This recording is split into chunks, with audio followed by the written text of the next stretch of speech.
We're talking about 8,800 acres right here in the Santa Cruz Mountains that is part of a 1.6 million acre redwood forest ecosystem going from Big Sur all the way up to the Oregon border, most of which is young, recovering second and third growth forest. 95% of it is young, recovering second growth forest. And in that latent forest ecosystem is a fire resilient landscape that we can restore together if we learn from the lessons of this property. What's unusual in this time is the intensity and the crown fires and these absolutely gigantic, catastrophic wildfires that really destroy entire communities. And so the community should hear about it, and they should hear about the value of that work. Welcome to Care More, Be Better, a podcast for people like you who care about the social impact of conscious companies and everyday heroes. Hear inspiring stories from those who put people and planet before profit and personal gain. You'll learn how you can make a difference, vote with your dollars, and get involved today. Here's your host, Karina Belizzi. Hello, fellow do-gooders and friends. I'm your host, Karina Belizzi. And today I'm thrilled to share with you my first on-location coverage as I previewed the San Vicente Redwood Forest Trail System in Santa Cruz, California earlier this month. Now, if you listened to last week's episode, you got a snapshot of what to expect today. But that snapshot pales in comparison to hearing directly from the four companies without whom this trail system would not have been possible. You'll learn how the Land Trust of Santa Cruz County, that's LTSCC, and the three conservation partners who own and manage the nearly 9,000-acre San Vicente Redwoods property will open the first phase of an envisioned 38-mile multi-use trail system this December 3rd. That's this coming Saturday. The other partners are Peninsula Open Space Trust, Semper Virens Fund, and Save the Redwoods League. Because each clip was recorded on location, you'll probably hear some background noise now and then, some twig breaks, and even some background conversation, along with the wind, the call of the red-tailed hawk, and the occasional construction vehicle or car passing by on Empire Grade. As you listen to each clip or watch it on YouTube, I invite you to think about two things.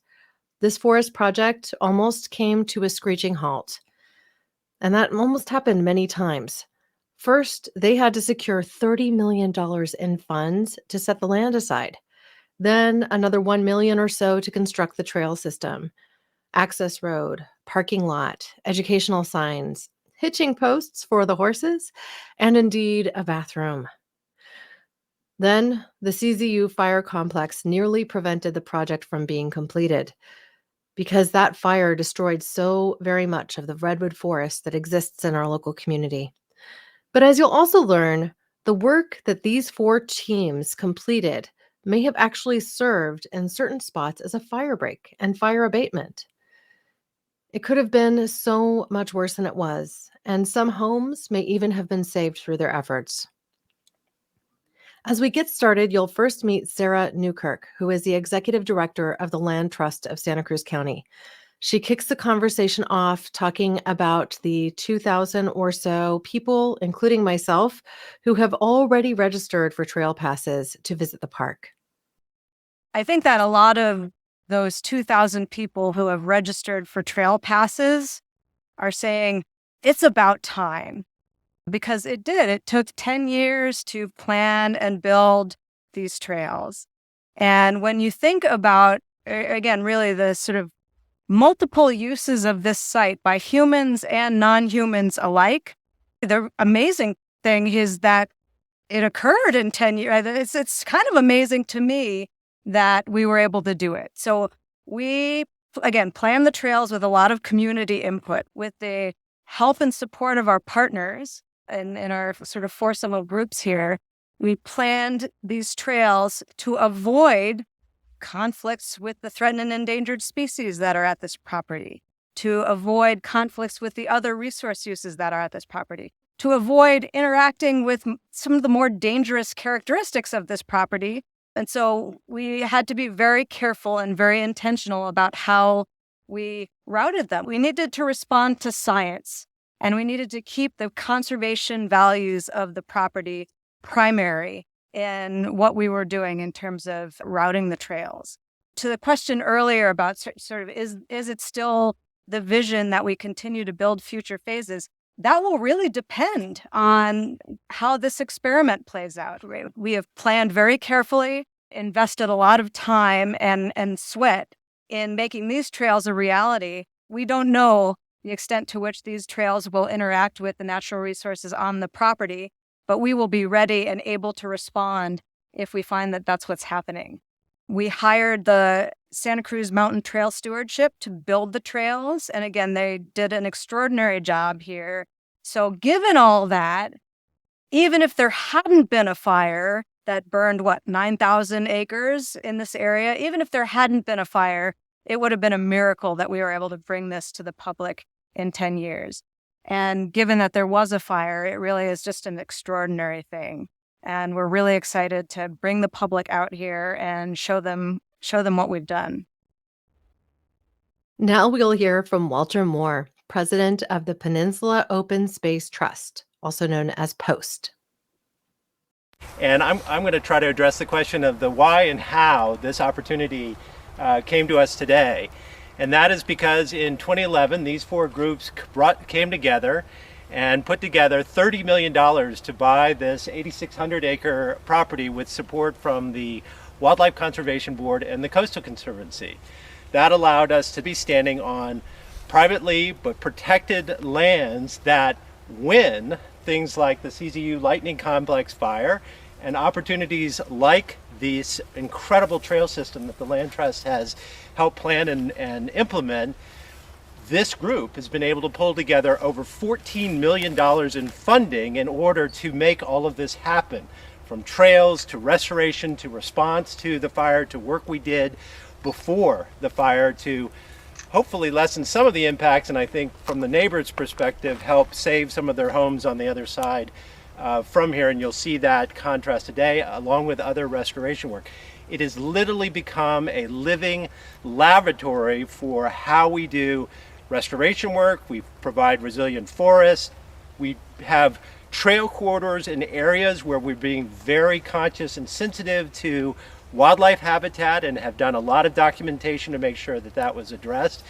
So these wonderful opportunities come together in a very divisive time because we're all working together. And I would say it's an honor to be here with the other three groups because this would not have happened without us all working together. I'm Sara Barth with Semper Virens Fund, and I agree, without collaboration we would not be here, and it's a model that we're not seeing replicated elsewhere in the country right now in terms of our leadership, so it seems very timely. I'm here to provide a little bit broader context, and I think it's important as we go through these trails, you're going to see this ecologically rich, spectacular property, but you're not going to see all of it, and B, what you may not see is it's been heavily impacted for over a century by resource exploitation and humans behaving in ways on this property that weren't particularly thoughtful about the natural resources. And since Semper Virens Fund and POST purchased this property a decade ago and began this four-way partnership, we've really embarked on a process of restoration.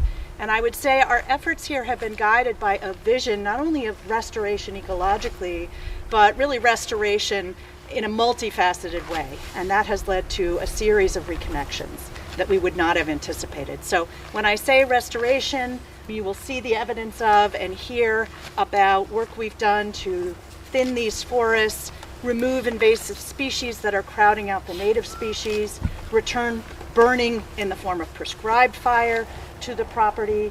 We've worked at length to restore the streams, to recreate habitat that's conducive to fish and other aquatic species. It's been a decades-long worth of work to restore the property, and it will be ongoing even after these trails are open. We are mid-project and it will continue on, I suspect, for a very long time. And what we could not have anticipated is the reconnection that has resulted in response to that restoration work. And when I say reconnection, I mean return of coho salmon to these streams that had not been here in recent decades. rediscovery of native plants that have emerged on this property even since the fire that haven't been seen in this county for over a century. Return of the indigenous people whose ancestors were forced off this land and who are now back here reconnecting with the land, working on the stewardship projects and restoring not only themselves and their actual presence, but bringing back some of their cultural practices. Again, indigenous ceremonies that haven't been seen on this property in over a century. So it's really a pretty magnificent, broader story of restoration, reconnection, and so the arrival of people to come on these public trails is really also reconnecting the broader public back to this landscape in a way that is appreciating nature, part of nature, rather than the previous history of exploitation of nature. So we're so excited to be part of it and eager to have the public experience this amazing place. I'm Sam Hodder, President and CEO of Save the Redwoods League. We've been around for 104 years with a mission of protecting and restoring the redwood forest and connecting people to their peace and beauty. I'm going to talk a little bit about what these trails mean in the context of the Bay Area region. I came to my love of the outdoors on a trail. Every single one of us, and each of our staffs, each of our members, everyone in this community found their love of nature and their sense of stewardship on a trail. And through that gateway to a lifelong relationship with the outdoors, trails really are the central nervous system of our connection with nature.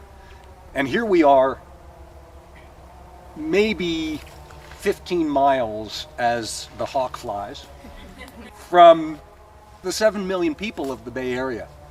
And there aren't many places, not many opportunities to open a new 8,800 acre park with miles of trails that are brand new for the people to enjoy. And we've all, especially these last few years through the pandemic, been to our parks and seen how it kind of emptied out of our isolation to enjoy the outdoors together as a community, and how our parks are strained given our growing population and our increasing need to get outdoors.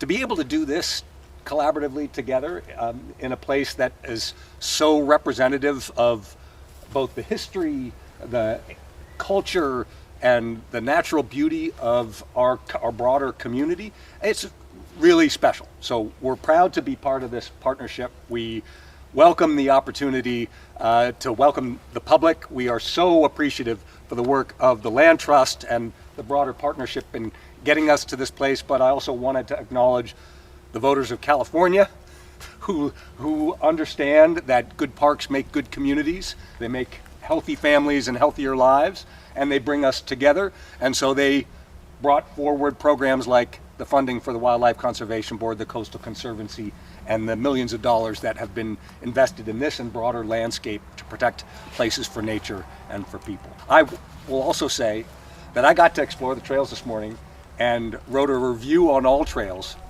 Might be the first All Trails review, even though it's not technically open yet. But it is really beautiful and going to be an asset for generations to come. And that's it. We're going to go for a hike now, I believe. Is that right?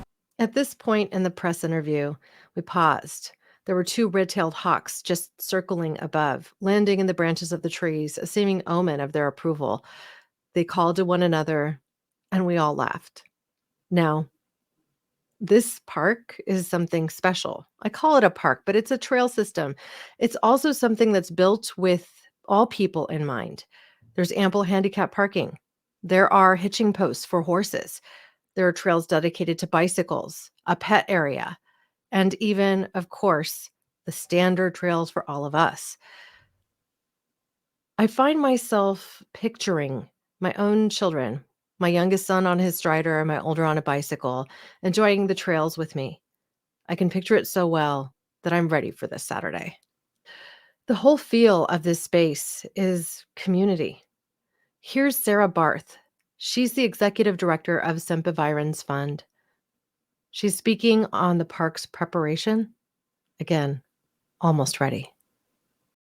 From soils to vistas to, erosion concerns. And so to the credit of the Land Trust, they stopped and reassessed the trails based on this new reality on the ground. And I think that is a model of what land management should be and how you think about trails and visiting a landscape when a fire comes through or some other dramatic change to the landscape. For those of you that have listened to this podcast for a while, you've heard me talk about the CZU fire complex, the devastation of the fire to this community, how many forests burn, how many of my friends lost their homes, and the reality of an evacuation that spanned weeks for many and 10 days for me, even though I was right here by the Highway 17 freeway. The reality is the devastation is also noticeable here. Here, the Access Director, Carrie Thompson, steps in for a comment. While she doesn't love being on camera or in the spotlight, what she shares takes my breath away. So very much work went into this project. In the big picture, we also had to look at the trails individually. We had to literally assess every single tree that could impact this trail network, which is over 10,000 trees we looked at. And we took over 1,000 trees down that were hazardous. One of the great things about this living laboratory is, we had a severe fire that came through here, and we're seeing the resilience of the trees. There were some trees we had some questions about. They might have looked kind of dead. As long as they weren't hazardous to our crews and our future trail users, we're giving them the opportunity to come back, and we've seen that happen a lot. We've seen this particularly with the redwoods, but also with some of the oaks that we'll see along the trails today. We've seen them be really resilient and come back. We continue on to our next waypoint. I hope you enjoy the on-location feel that this provides as much as I do. The crunch of branches underfoot, the jovial nature of these 4 collaborating companies and all of their contributors, the press that's there. This is their victory lap. It's a celebration. And I, for one, am proud of what they have accomplished together. This effort, the culmination of blood, sweat, tears, and 10 years of work. Here's Sam Hodder, CEO of Save the Redwoods League, again. For those of you watching on YouTube, you'll get to see the sign that we're talking about as well. A sign here about the resiliency of redwoods, so it might be a good spot to Sure. Well, let me just quickly read it. Okay. Yeah. Let me get out of the way. Can you find the redwoods, Sam? The redwoods that in this part There, of the property there you are go, Sam. little ones. Yeah. Go noozle it.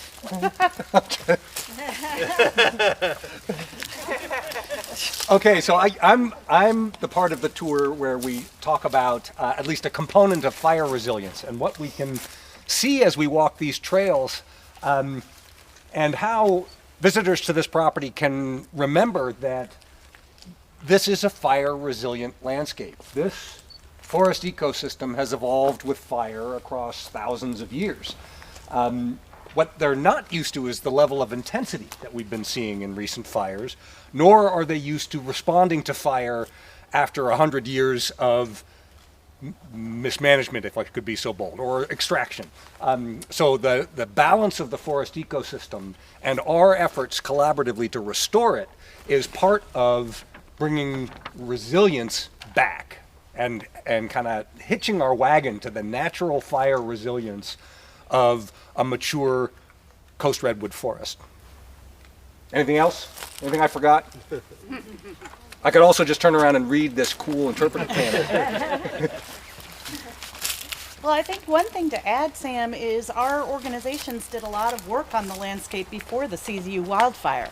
Thinning, removal of invasives, prescribed burning, done with our Amamutsan partners. And we saw when the big fire came through that those areas did better where we had done that kind of restorative work. And so it's also a chance, I think, to educate the public about how that kind of active forest management can diminish the likelihood of catastrophic wildfires going forward. Yeah, absolutely. And I think it's a microcosm or a lesson for the stewardship of the broader redwood forest.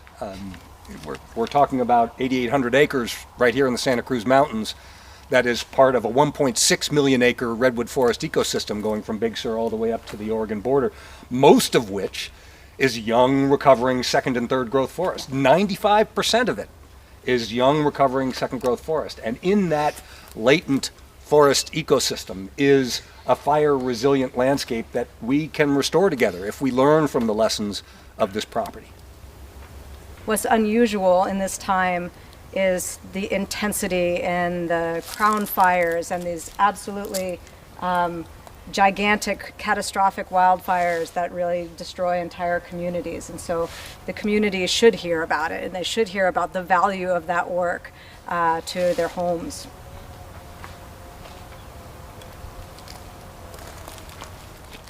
We moved on to an overlook at the crest of the trail, and we could see from the mountains to the sea. Everyone takes a moment to settle and figure out where they want to stand, where they should be looking, and who they're talking to, myself included. Sara Barth kicks us off, connecting our present reality to one of a future in which this very trail system connects to the Chitoni Coast Dairies National Monument.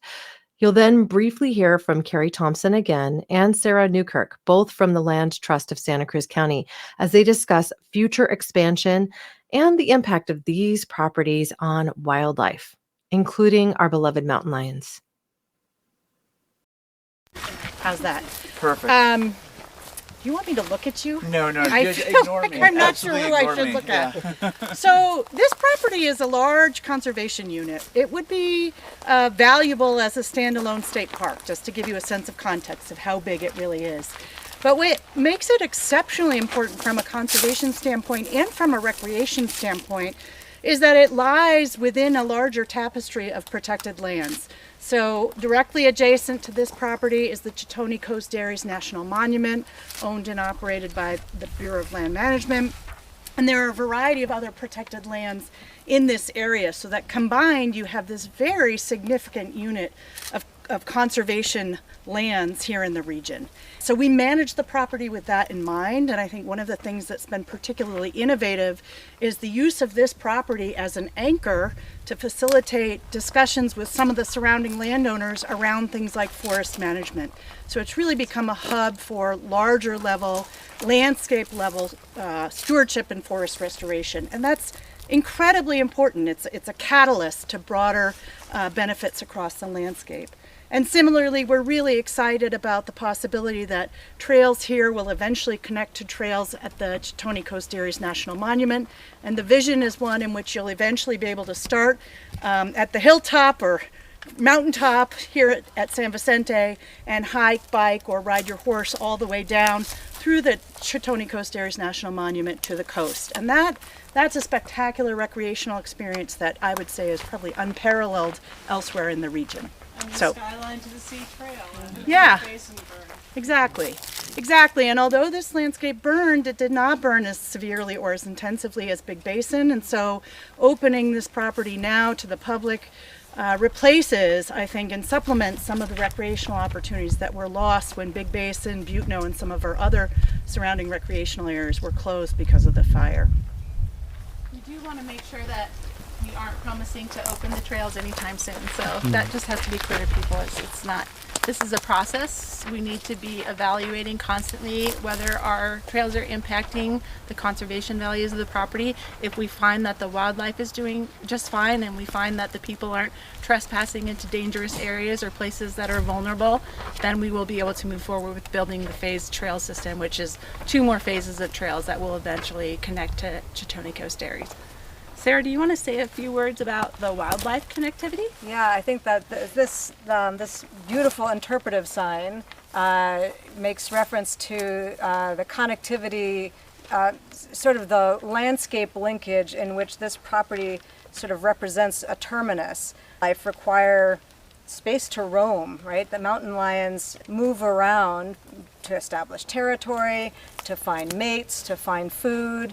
Each adult mountain lion requires a fairly substantial territory, and they're on the move, and those territories are shifting as a result of demographics and climate change.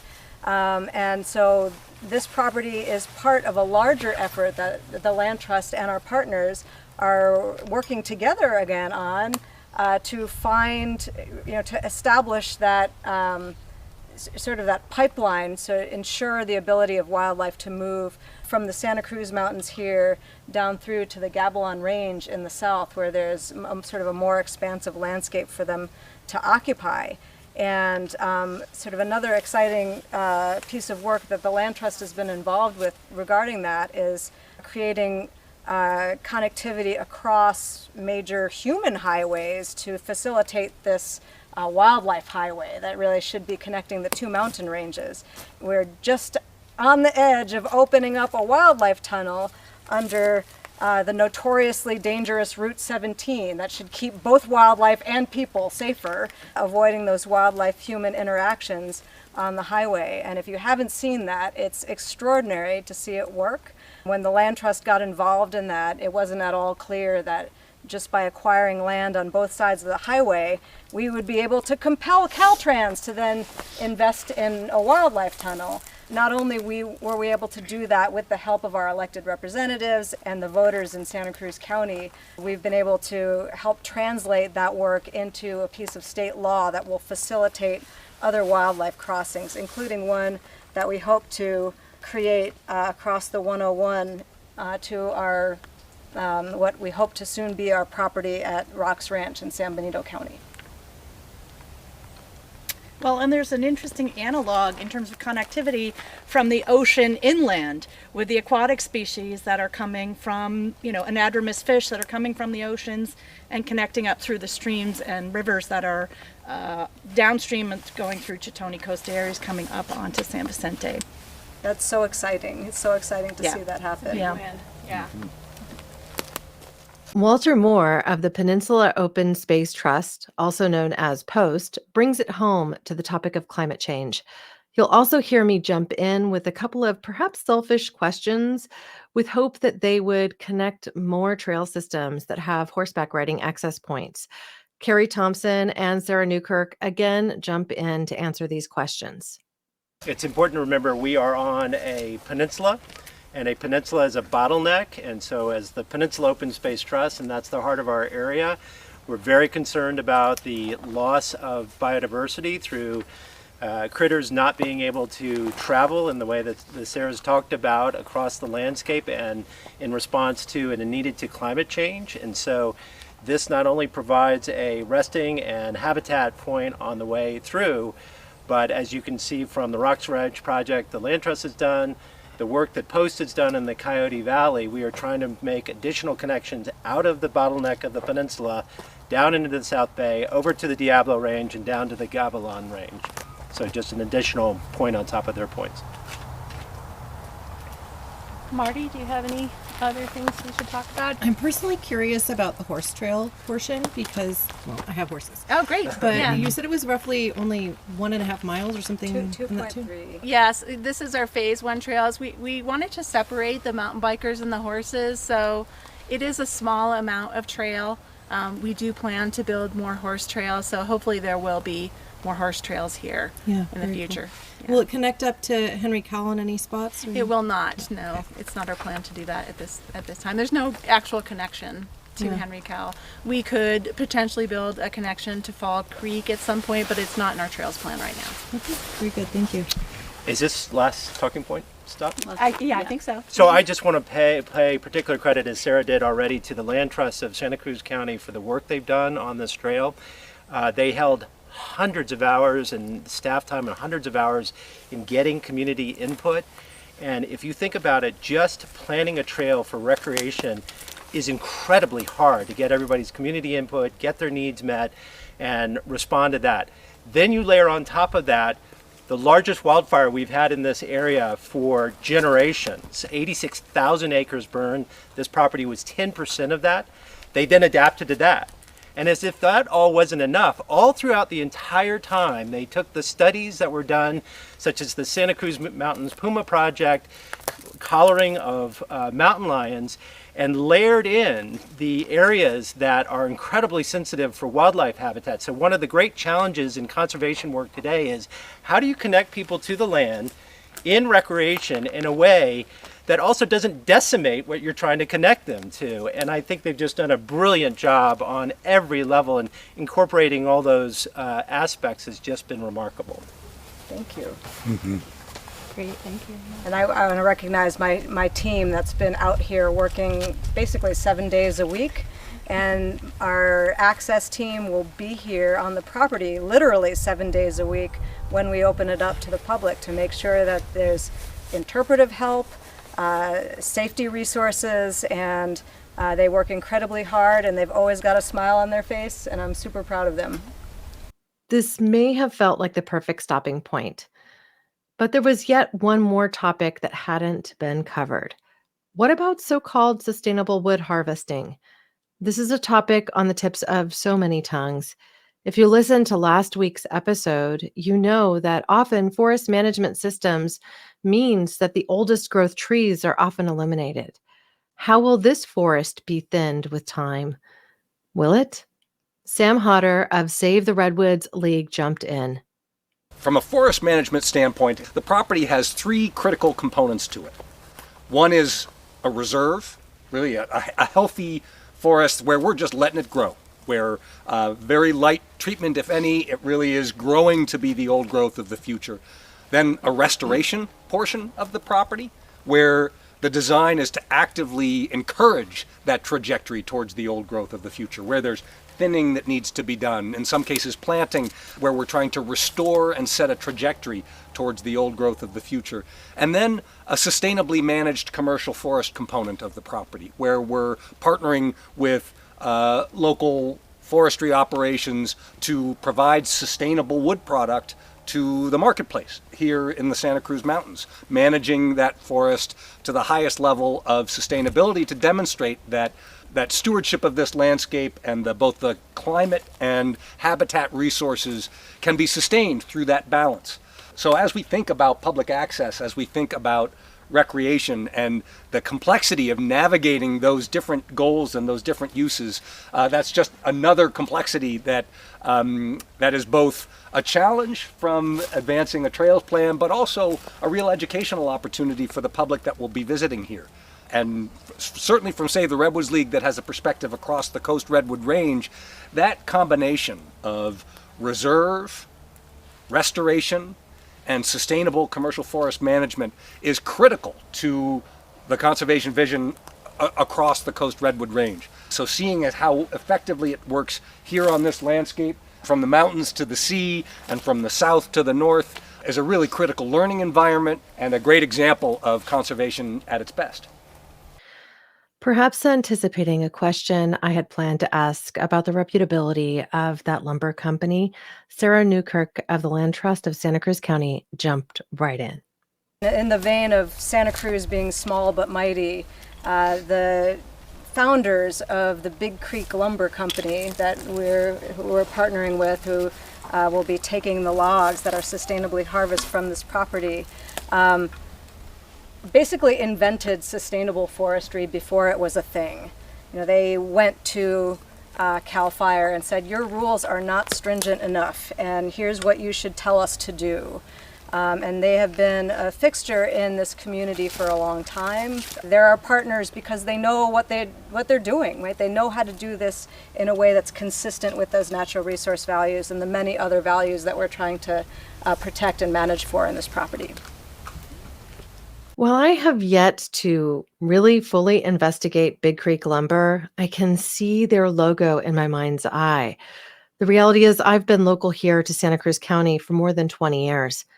And I know the brand, I know the company, I know I've seen it around, but I don't know about their commitments to sustainability and whether they're taking old growth trees or even second growth trees, if they're really working with sustainability in mind. So I'll have to come back to this subject. For now, I'm going to trust the Land Trust of Santa Cruz County and their judgment here. They certainly have dug more deeply into this than I could have the time to. We really do need to think about these things deeply, but we need to first preserve, set aside these natural habitats. We need to protect forests from the development dreams of would-be tech moguls that live in Silicon Valley coming into our space to enjoy it and taking advantage of the fact that they can now zoom in to their day jobs and not have to live so close in commuter distance. For now, I'm going to hit those trails. We will be among the first to enjoy the paths of the San Vicente Redwood Forest. Wow, I think we did it. Thank you for joining me today on this journey. I plan to bring you more on-location stories here and there. I even have one planned for this Thursday, which you'll likely see in a couple of weeks. As I continue to explore topics of sustainability, of trail and forest reforestation, of projects that impact our lives in a better way, and of course, of climate activism.